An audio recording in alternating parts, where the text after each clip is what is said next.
Hey guys, Jocelyn here, and we are continuing on our book club session. And the book we're featuring is the 21 Irrefutable Laws of Leadership. Okay, so continuing on chapter 2, which is the law of influence. Okay, so true measure of leadership is influence, nothing more and nothing less. Okay, so if you don't have influence, you will never, and I mean never ever, be able to lead others. Having trouble with saying that word. But anyways, so how do you measure influence? Okay, so back in 97, if you guys can remember, very two important people during that time, influential people had actually passed away, and that is Princess Diana and Mother Teresa. You know, these two phenomenal women basically put a stop or a halt to the world. And I remember this as a little young girl. And I mean, it was on TV. I remember my mom telling me about it. People were crying. Like, the whole world was saddened by this. I totally remember that. You know, magazines, stories, documentaries that were posted day in, day out, 24/7, you name it. It was there because of the impact that they had put on the people, right? So let's go a year before. They were actually voted, they took the number 1 and 2 spot for the most caring people in the world. Okay, so back to Princess Diana. When she got married to Prince Charles, her wedding was televised, but that captured about 1 billion people were bear witness to that. Okay, so before that, she was just a commoner. You know, she, believe it or not, she was just a kindergarten teacher before that. So, you know, at first there were people that criticized, you know, she was shy, she didn't like it, or she just wasn't happy because of the, you know, she was for the expectations of performing duties as a royal princess. She had to kind of get out of her show. It's different now, the different playing zone, you know. I mean, you're married a prince of the royal family, right? So, but over time, she kind of adjusted into her new role. So she's traveling the world, she's representing the royal family, you know, and during that time, she makes it her personal goal to serve others, right? Check that out.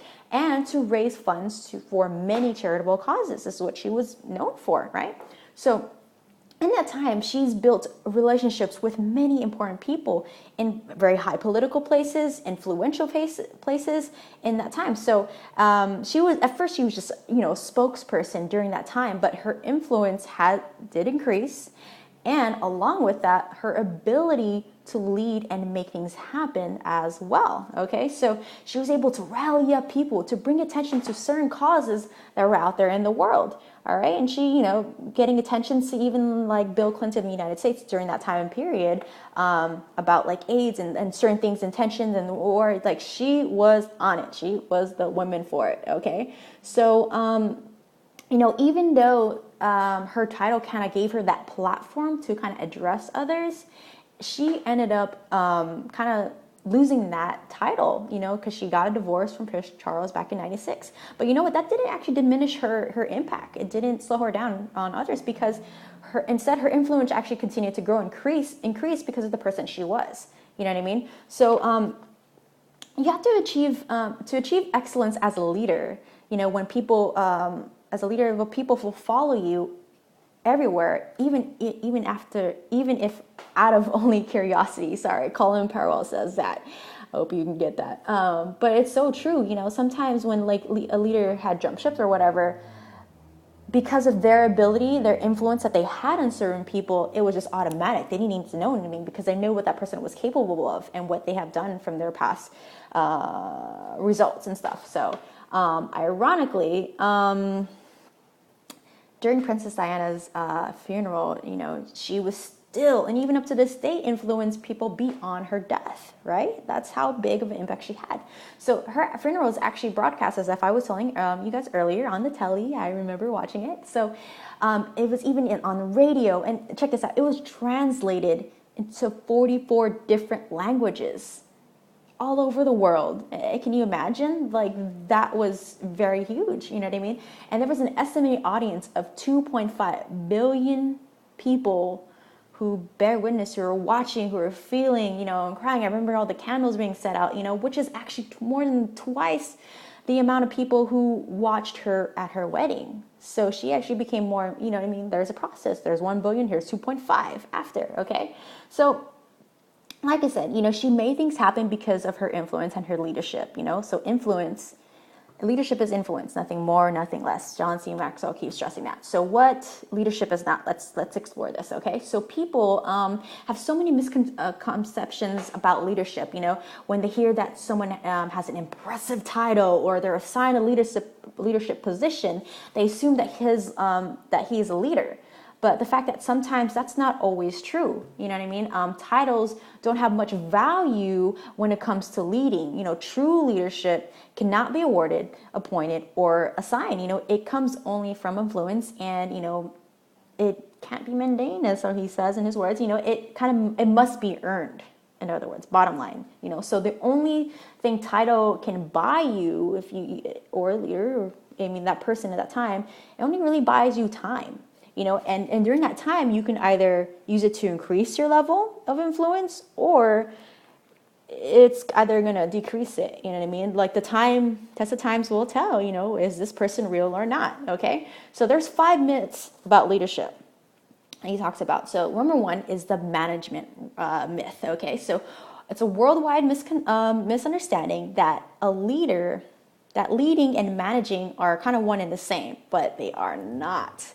Okay, so a leadership is about influencing people to follow. Management focus on maintaining systems and processes. Okay, so sometimes even the best manager is kind of like a little boy with a big dog, kind of waiting, okay, dog, where you want to go so I can take you there, and Lee Lokoa, I don't know how to pronounce his last name, but he's a former CEO of Chrysler, kind of interesting note, right? So the best way to kind of test a person, if a person can lead rather than manage, is to ask them, okay, cool, go out there and create a positive change, all right? See, managers can only maintain direction, but they can't change it, all right? So to move people in a new direction, you need influence, as we were saying, all right? So 2, the entrepreneur myth. Okay, so frequently people assume that all salespeople and entrepreneurs are leaders, but that's not always true. There's this guy, Ron Powell. He was basically an innovator of commercial products, like late at night, this thing, this egg, this fan or whatever. Basically, he came up with a line and he was kind of spokesperson for it. He sold over, $300 million in sales or whatever, but that doesn't make him a leader. Yes, he was able to get people to buy his product or whatever he was selling, but they were not following him. Okay, so he was able to persuade people for a moment, but he holds no long-term influence with them, kind of like a one-time kind of deal, So that takes care of that myth. So myth number 3 is the knowledge myth. Okay, so most people out there believe that power is the essence of leadership, naturally assuming that those who possess knowledge and intelligence are leaders. No, it's not always true, all right? There are super duper smart geniuses out there, but by golly, they do not possess the skill sets to be able to lead people in the direction to follow their knowledge. Put that in perspective, okay? So IQ doesn't necessarily equal leadership, okay? It doesn't mean like you're going to be a smarty pants, but if you have no influence, who's going to follow you, right? We keep bringing that in circle. So myth number 4, the pioneer myth, okay? So there's a misconception that anyone who is out in front of the crowd is a leader, but being the first isn't always being a leader, okay?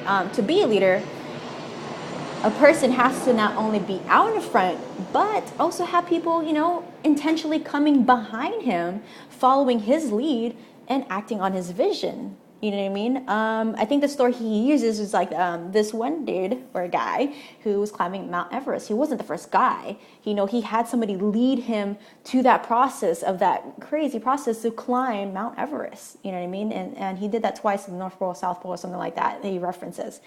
So going back, so the 5th myth is the position myth. This is really, really key. Check this out. So people think it's based on position, but it's not. And I will tell you that I've experienced this in workforce, okay? So it's not the position that makes a leader.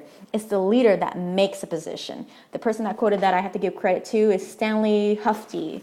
Very, very, wow, it's so true. And I remember going to many trainings with different companies that, that I used to kind of be associated with in the past, but like my hunger for the training and leaders that I got to follow, they always said one thing, you know what I mean? It's not the position that makes a leader. You become the leader before you get that position. You will see it when people follow you. Okay, so, you got to recognize that hard work is required to gain influence in any organization or to earn that right to become a leader, whether it's in the job for, your job and you want to get that, the next position higher, or you're a leader of a team in your organization, you know what I mean? There's things that you have to grow yourself. You kind of measure like, how big is my influence in that organization, okay? So when you become a student of leaders, as I am, okay? So you kind of recognize people's level of influence in your everyday situations all around you. You know what I mean? If you go to the bank and you buy food, who's in charge? Who's the jefe there? Boss in Spanish, okay? So last quote I wanted to share with you guys. So the very essence of all power is to influence that lies getting the other person to participate. I think Henry A. Overset says that. But basically, it's the power of the person, like the principles. But let me leave you with this last leadership proverb, which I thought was awesome. With this, okay? So he who thinks he leads but has no followers is only talking a walk. Okay?